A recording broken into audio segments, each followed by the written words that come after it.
Pemerintah Kota Banjarmasin sudah mengisi 14 jabatan SKPD Nang Salawas ini kosong melalui proses lelang.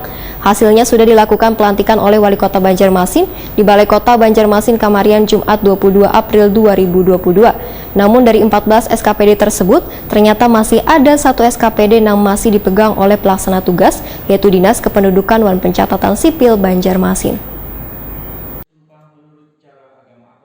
Pemerintah Kota Banjarmasin sudah mengisi 14 jabatan SKPD Nang Salawas ini kosong melalui proses lelang. Hasilnya sudah dilakukan pelantikan oleh Wali Kota Banjarmasin Ibnu Sina di Balai Kota Banjarmasin, Kamarian Jumat 22 April 2022. Namun dari 14 SKPD tersebut ternyata masih ada satu SKPD yang masih dipegang oleh pelaksana tugas, yaitu Dinas Kependudukan dan Pencatatan Sipil Banjarmasin. Wali Kota Banjarmasin Ibnu Sina yang takuni Prima TV usai pelantikan mengakui bila masih ada satu dinas yang masih belum diisi pejabatnya dikarenakan kewenangannya ada pada Kementerian Dinas Kependudukan dan Pencatatan Sipil. Menurut Ibnu Sina, untuk menentukan pejabat yang menduduki Dinas Kependudukan dan Pencatatan Sipil Banjarmasin, proses lelangnya harus sesuai dengan SOP Kementerian Disdukcapil, yaitu wawancara bersama Dirjen Pusat. Ibnu Sina pun meminta SKPD tersebut untuk menyiapkan berkas yang diperlukan dalam proses lelang.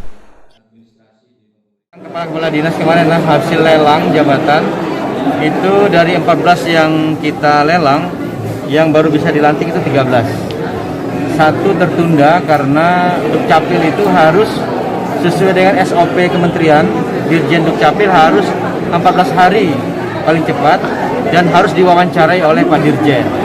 Nah itu yang menunda untuk pelantikan, untuk pengisian jabatan di Dukcapil.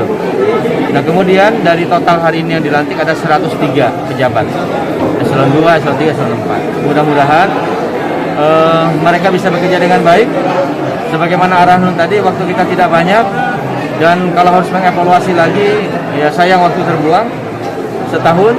Oleh karena itu bekerja aja lah dengan sebaik-baiknya untuk mewujudkan visi misi Banjarmasin Baiman, agenda-agenda tertunda segera diselesaikan dan target-target yang harus kita capai tahun ini harus segera dilaksanakan dengan sebaik-baiknya. Sementara itu, Ibnu Sina meminta pada seberatan pejabat yang baru dilantik untuk menjalankan tugasnya dengan baik dan sesuai aturan.